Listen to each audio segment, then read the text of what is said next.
The last words of 20-year-old pilot Frederick Valentich still echo through time, like a warning from another world. "It's not an aircraft," he said. Then, silence.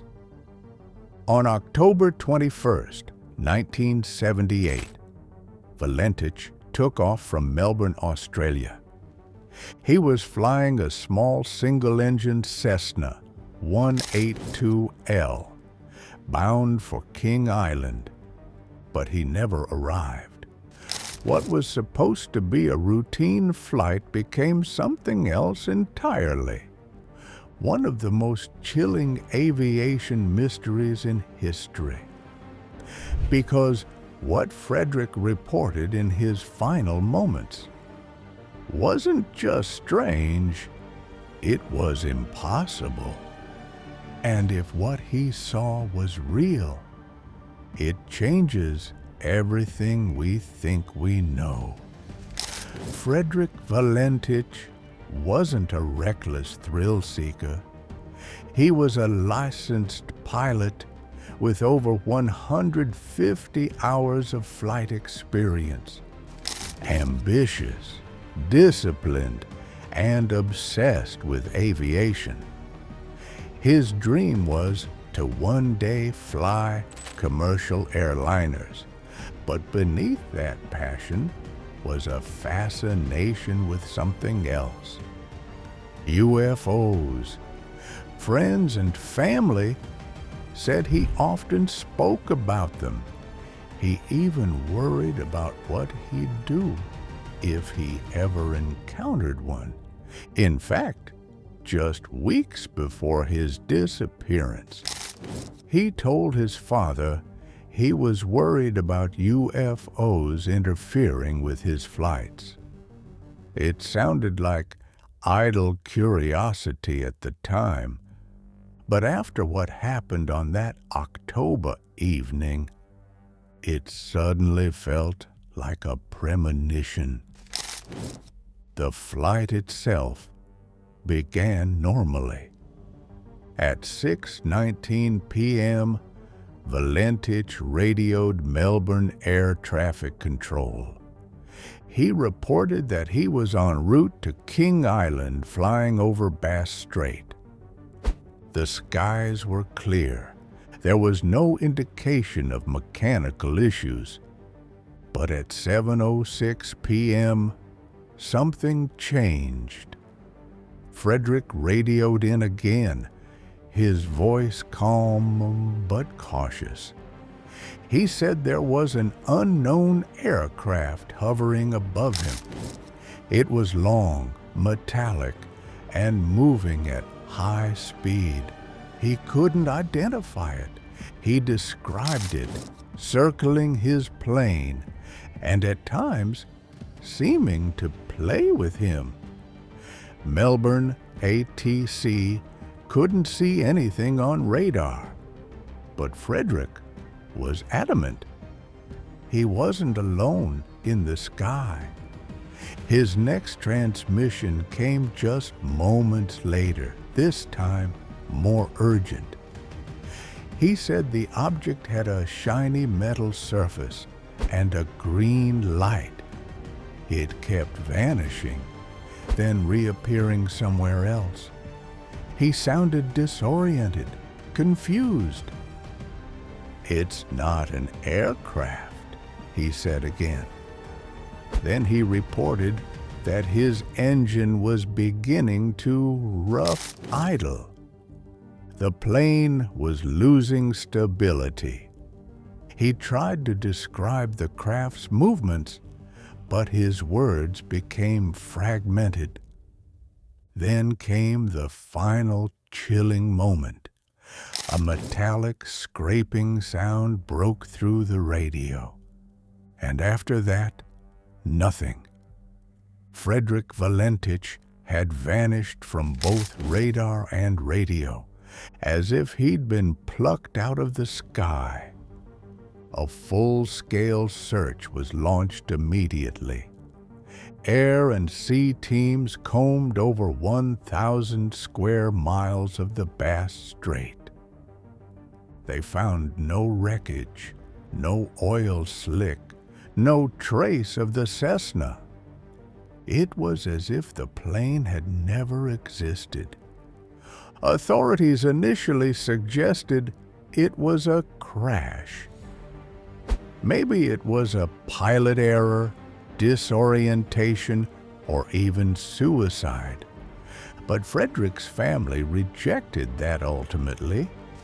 He had no history of mental illness, no reason to disappear, and most disturbingly, no known aircraft matched what he described. The case was officially closed without resolution. But what came next kept the mystery alive. In the weeks that followed, strange reports began to surface. Multiple witnesses came forward. People across southern Australia claimed they had seen something unusual in the sky that night. A fast-moving object with a green light, just like Frederick described. One couple said they saw a green light trailing a small plane over the Bass Strait. Another witness claimed the object moved silently, defying the laws of physics. Even a farmer reported seeing a strange aircraft hovering above his land, with the Cessna seemingly stuck to its side. The story sounded unbelievable. But the timing, the location, it all lined up. Too many coincidences, too much noise to ignore, and yet no official investigation ever pursued these leads, as if someone didn't want the truth uncovered. And just when the story seemed like it couldn't get any darker, a final terrifying detail emerged. An audio technician analyzing the last transmission noticed something chilling buried in the static. Underneath the metallic scraping, there were rhythmic pulses, almost like a coded signal, not mechanical, not natural, something otherworldly. It wasn't just interference. It sounded deliberate, like a message, but no one could decipher it. That final sound was the last thing anyone ever heard from Frederick Valentich. No mayday, no crash, just a strange signal, and a man swallowed by the sky. The Valentich case quickly became more than a missing person report. It became a flashpoint for UFO believers and skeptics alike. Some claimed Frederick staged his own disappearance. But if that were true, where was the evidence? No money was withdrawn, no travel booked, nobody. Others argued it was spatial disorientation, that he was flying upside down and mistook his own lights for another craft. But that theory collapsed under scrutiny. The Cessna's engine would have failed long before that, and Frederick had logged hours over that exact stretch of water. He knew those skies, he knew what aircraft looked like, and he knew what he saw wasn't from this earth. To this day, no trace of Frederick or his plane has ever been found. No wreckage has washed ashore. No debris discovered at sea. It's as if the sky opened up and erased him completely. Decades later, the incident is still classified as an unresolved disappearance. But those final radio transmissions remain public record, and anyone who listens to them can feel it. The fear in his voice, the confusion, the sense that something was watching him, toying with him, and then taking him, not in a crash, but in a way that defies all logic, all science, all explanation. Over the years, investigators, UFO researchers, and aviation experts have dissected every second of that flight. They've reconstructed the route, analyzed the weather, interviewed every known witness. But none of it has brought them closer to the truth. Instead, it's only deepened the mystery, because every piece of evidence points in one direction: that something was up there with him, something advanced, something intelligent, and something that didn't want to be seen until it did. Frederick wasn't just describing a light in the sky. He was describing a craft with capabilities far beyond our own. A craft that didn't just follow him, it hunted him. And in those final moments, as his voice trembled over the radio, Frederick Valentich may have been witnessing something humanity was never meant to see.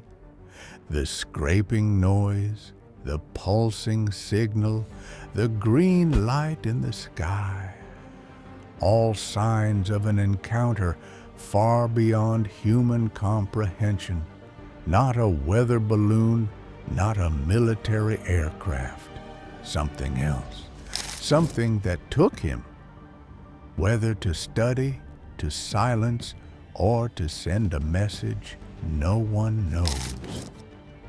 But one thing is certain: Frederick didn't crash. He didn't run. He was taken, vanished into thin air, mid-sentence, mid-flight, and never came back. To this day, the Valentich incident remains one of the most disturbing unsolved disappearances in aviation history. No closure, no answers. Just a young pilot's final words and a sky full of questions. So, what do you believe happened that night over the Bass Strait? Was Frederick Valentich the victim of an extraordinary encounter, or the centerpiece of an elaborate mystery we still haven't unraveled? Let us know your theory in the comments. And if you think this story is over, think again. There are more like it. More voices were lost to the stars. So make sure to subscribe and join us as we dive deeper into the shadows, right here on MindVeil.